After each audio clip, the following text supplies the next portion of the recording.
Welcome to Complexity into Clarity, the conversations where AI, data, and smart cities meet real life, leadership, and emotional intelligence. I'm June, and today I'm sitting down with the digital abbot. Here's the provocation. We spent 3 years arguing about whether the machines were dangerous. What actually stopped them this year was the planning department. And nobody had that on the list, which is the most human detail in the whole story. We modeled the compute, we modeled the energy, we modeled the economics, and then a room full of people at a council meeting said no, and that turned out to be the binding constraint. The numbers are startling. In the first 3 months of this year, 75 major projects worth more than $130 billion were delayed or canceled by organized local opposition.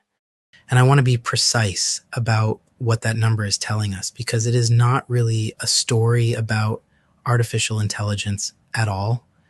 It is a story about land, water, electricity, and noise. Somewhere in the last 2 years, this industry stopped being a software business and became a construction business, and it never updated its instincts. On the 18th of July, there were 142 protests across 42 states in a single day. More than 300 local authorities now have bans or moratoriums, and New York became the first state to sign one of its own. What makes that significant is that it is bipartisan. There is very little uniting people across the political spectrum at the moment, and it turns out one of those things is not wanting a substation and a cooling plant at the end of the road. Once opposition stops being ideological, it stops being something you can fix with messaging. One poll in June found only 14% of people are comfortable with a facility being built near them. And the reflex was to call that NIMBYism, which I think is both unfair and strategically foolish. People are not objecting to progress in the abstract. They are looking at a utility bill and a water table, and they are asking who carries the cost and who takes the benefit. That is not an irrational question. That is the correct question, and we have been very slow to answer it.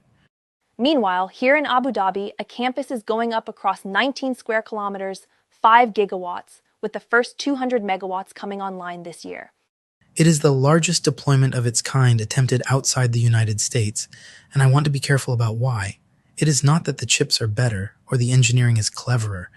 It is that land, power, and permission can be arranged in a single conversation here, and that is a real advantage, but I would not mistake it for a permanent one. Consent gets earned everywhere in the end. The only question is whether you earn it before you pour the concrete or after. So what should the people building these things do differently? Treat consent as a design input rather than a communications exercise. Publish the water numbers before somebody has to request them. Explain what the substation actually means, in plain language, to the people who will live beside it. Show you're working. The schemes that survive this decade will not be the ones with the best models. They will be the ones that turned up early, told the truth about the trade-offs, and left the neighborhood measurably better than they found it. That is not public relations. That is engineering with people in the frame. Complexity into clarity, one neighbor at a time. That's Complexity into Clarity, Smart Tech, Human Hearts. See you next time.